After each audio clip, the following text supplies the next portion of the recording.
O brasileiro, ele foi seduzido a ser um agiota. O mercado de valores, o mercado de risco, ele também é um mercado de oportunidades. Eu não me formei na USP, eu aprendi com o mercado.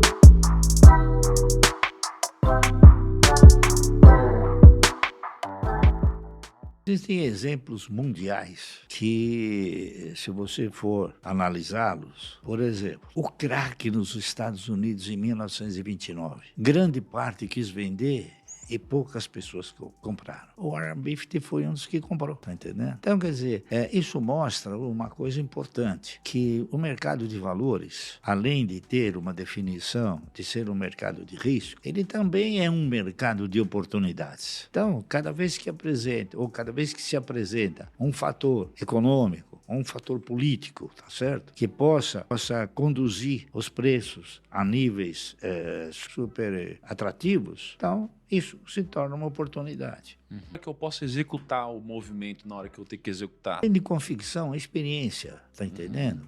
Por exemplo, quase que todas as empresas eu fui visitar. Então, se o mercado caía de 20 para 10, eu sabia que era um fator psicológico. A empresa ia continuar produzindo. Então, essa é a oportunidade, é o conhecimento, tá entendendo?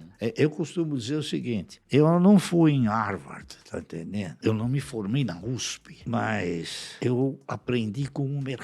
Então, por exemplo, a Klabin me ensinou, coisa que não tem em livro nenhum, que dividendo você ganha por quantidade possuída e não por valor aplicado. A Klabin que me ensinou, tá entendendo? Então, eu pratico isso que a Klabin me ensinou, porque outras empresas também agora já desenvolvem o mesmo posicionamento da Klabin. Então, eu chego até a dizer o seguinte, graças a Deus que eu não me formei na USP. Por quê? Senão eu seria provavelmente um economista, mais um economista correndo atrás de emprego, tá certo? Então, eu aprendi o quê? Eu aprendi que você tem que investir na geração de riqueza e correr riscos que eu corro até hoje. Só que são riscos calculados. O que é um risco calculado? Por exemplo, eu tenho não é filosofia, é uma postura de não investir em aviação, construtora, em turismo, em shopping centers, em varejo. Por quê? Porque eu aprendi, o mercado me ensinou que não é um bom negócio. Historicamente, se você pegar quantas empresas de aviação quebraram, de turismo, então, eu não saberia te dizer. Agora, recentemente, a maior empresa de turismo do mundo na Inglaterra quebrou. É mais fácil falar que não quebraram, né? Que são as poucas que mas é que elas vão se revezando, né? Vão se trocando juntando, vão comprando, é que nem varejo, né? Varejo vai se revezando, o camarada ele sentimentaliza que aquele é um grande negócio e no fim ele acaba caindo no abismo, né? Entende? Então essa experiência não está na literatura, está no mercado. Então eu dou graças a Deus de ter sempre me conduzido da forma de ir examinar, de olhar, de aprender o que o mercado tem para ensinar. Ô Luiz, e você que está tanto tempo do lado do Barça e também já investe há bastante tempo, né? Tem alguma coisa que você aprendeu sobre esses movimentos de mercado, onde geralmente ninguém quer comprar, tá todo mundo com medo, e aí passa um tempo e a gente fala, nossa, era tão óbvio, assim. Tem alguma coisa que você pegou dessa... Não, eu acho que é isso que eu comentei sobre convicção, né? Boa parte dos investidores que a gente vê por aí que são de longo prazo, são investidores de longo prazo por conveniência. O cara vai lá, ele entra numa ação, ele compra, cai um pouquinho, ele tem coragem de comprar um pouquinho mais. Cara, o negócio despenca, você passa por uma crise, uma situação complicada, ele não tem mais coragem. Ele fala, bom, agora eu vou ser um investidor de longo prazo, porque eu vou esperar o meu preço médio voltar.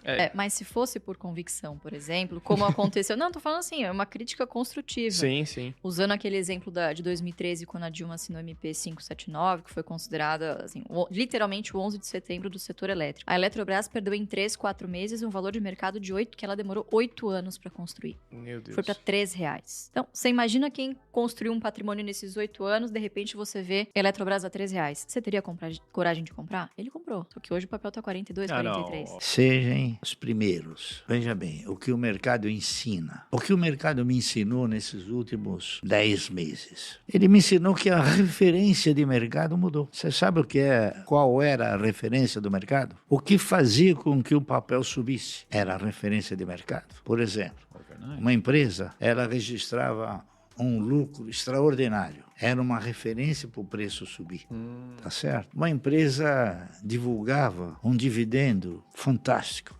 Era uma referência para subir. Uma empresa acenava com a possibilidade do seu faturamento ser muito superior ao que era em virtude de um aumento de produção. Era uma referência. Essas referências deixaram de ser referências. Você sabe qual é a nova referência do mercado? A locação. Locação é a nova referência de mercado. Por quê? Se você tem um papel que você percebe que a locação dele aumenta, ele não vai subir. Lamentavelmente, se você pegar a relação, é um desafio que eu faço para você. Mas se você for pegar o que hoje tem de locação, você vai ficar surpreso. Isso, Marcelo. Mercado, taxa de juros baixa, o pessoal começa a olhar para outras coisas, começa a olhar growth, crescimento, pirotecnia, receita. Aí quando o mercado ele dá uma quietada, a pessoa começa a olhar para o que realmente importa, lucro, fluxo de caixa, dividendo. Você não vê um pouco desse ritmo acontecendo?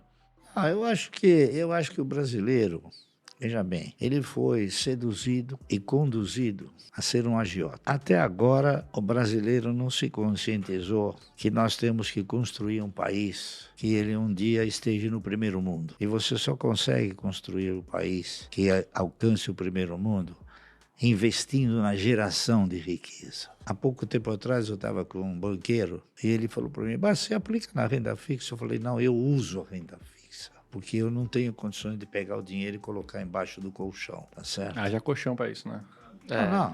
Não tem essa condição. Então, você usa a renda fixa, porque é uma guarda de dinheiro. Entendi. Mas não que você invista na renda. Então, o pessoal precisa se conscientizar que tem que investir na produção, na geração de riqueza. O mercado me ensinou que dividendo você ganha em função de quantidade possuída, não de valor aplicado.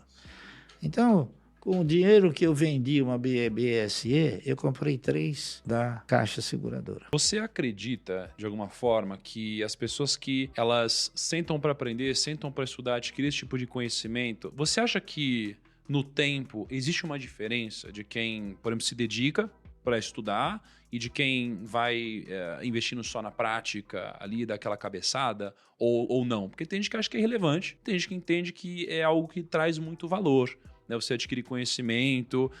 Então, você acha que muda alguma coisa? Eu acho que o mercado financeiro ele é uma atividade como qualquer outra, onde o profissional acumula uma experiência muito grande. Recentemente teve uma pessoa aqui, eu disse para ela o seguinte, quando você tem um problema de saúde, estômago, o que você faz? Você vai procurar o melhor médico. O melhor médico examina você e fala, olha, você tem essa receita. Você não vai estudar medicina para falar se é bom ou não é. O mercado financeiro é a mesma coisa. Você tem que procurar um bom profissional e se o profissional chegar para você e falar compra isto e você tiver confiança no profissional, você vai fazer sem contestar. Então, eu acho que é uma questão de credibilidade do profissional. Agora, lamentavelmente, na medicina, o cidadão não pode exercer a medicina se ele não tiver um qualificativo determinado, né? No mercado de valores, você pode exercer a função sem ter um qualificativo. Então, você pode correr o risco de ser ludibriado. Qual seria o qualificativo que indicaria este profissional? Primeiro, é você saber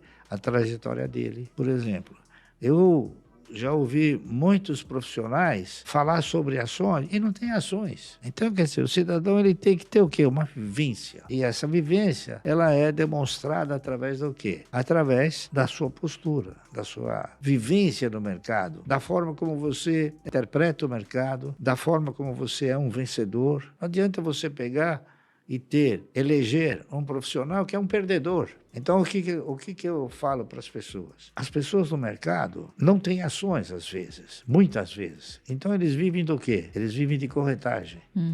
Eu não vivo de corretagem, eu vivo de dividendo. Então, o camarada que vive de corretagem, ele enxerga você como um potencial fornecedor de recursos para ele. E eu sou visto como uma pessoa que quer que você ganhe, como eu ganho.